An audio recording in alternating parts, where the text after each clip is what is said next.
This is what most Americans innocently put into their bodies these days, and most alarmingly, into the bodies of their children. And it's no coincidence that Americans die earlier than Canadians or Germans or Italians or Japanese or Koreans or Australians or most any other comparable country.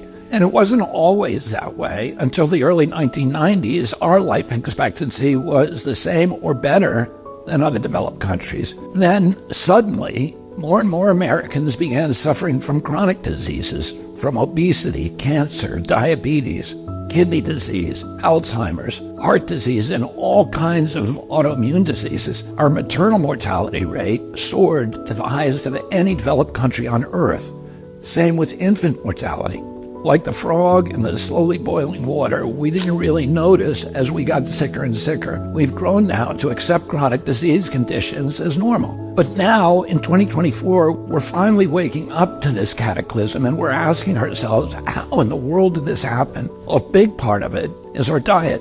Restaurants that serve contaminated food are fined or shut down. But when it's the government that approves the poisons in our food, a few people get very, very rich, and the toxins end up in every supermarket aisle. Let me show you what I mean.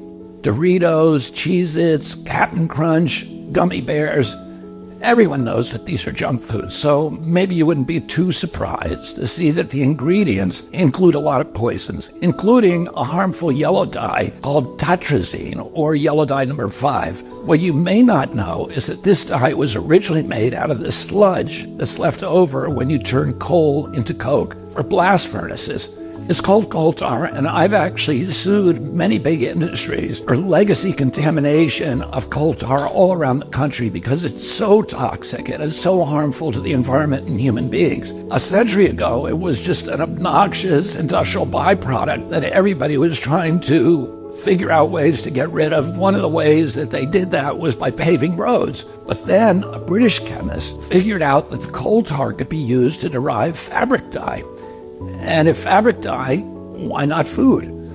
Food manufacturers began using it to cover up the discoloration of low-quality foods that they wanted to pass off on unsuspecting customers. They didn't know back then that this yellow dye, tartrazine, causes tumors, asthma, developmental delays, neurological damage, ADD, ADHD, hormone disruption, gene damage, anxiety, depression, intestinal injuries. Well, we know it now. We've known this for decades. That's why tartrazine is heavily restricted in other countries. In some countries, foods with tartrazine have a warning label that it may cause ADHD in children. Today, it's made from petroleum, not coal tar. Either way, it's crazy to add this to your kids' favorite foods. It doesn't even change the flavor. This yellow dye isn't just in junk food.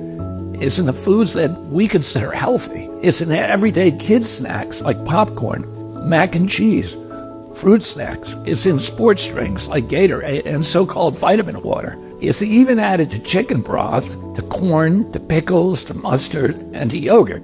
And so, of course, our kids get sick.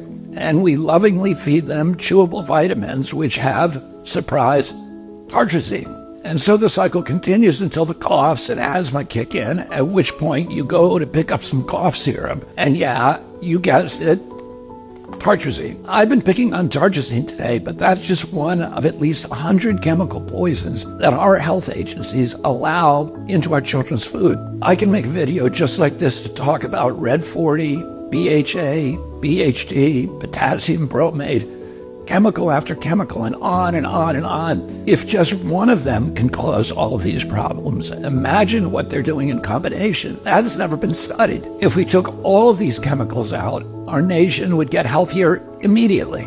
We'd have fewer sick days. We'd have better focus. We'd have less anxiety. Our kids would learn more easily. We'd lose weight.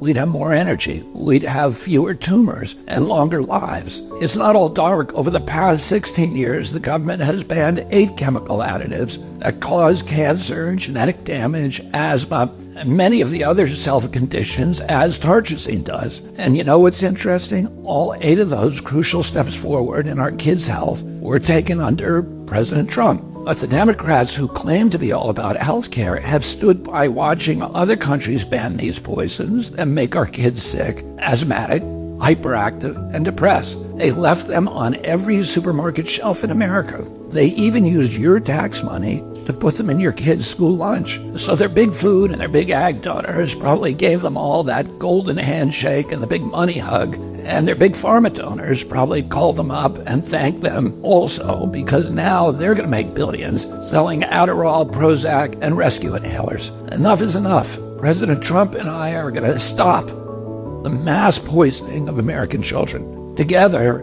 we're going to make America healthy again.